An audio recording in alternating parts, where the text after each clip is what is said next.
वहीं अंबाला में भी अचानक मौसम का मिजाज बदला और बारिश हुई है, जिससे मंडियों में रखी फसल खराब हुई है। हमारे संवाददाता की ये रिपोर्ट देखिए। अंबाला में एक बार फिर से मौसम ने करवट ली है, लेकिन ये करवट किसानों के लिए किसी आफत से कम नहीं है। इस वक्त हम मौजूद हैं अंबाला शहर अनाज मंडी में, जहां आप देख सकते हैं कि जो बारिश है वो लगातार हो रही है और उसके चलते जो किसानों की धान है वो अंबाला शहर अनाज मंडी में खुले में पड़ी है और वो भीगती हुई दिखाई दे रही है। ऐसा नहीं है कि मंडी प्रशासन के द्वारा व्यवस्था नहीं की गई है, लेकिन जो व्यवस्था की गई है वो नाकाफी होती हुई साबित हो रही है।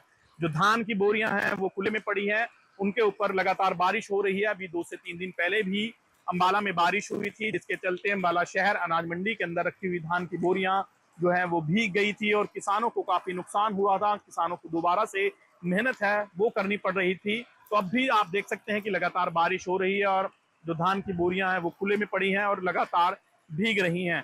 जो किसान हैं उनकी तरफ से कहना है कि उन्हें लगातार इस बार नुकसान जो है वो हो रहा है।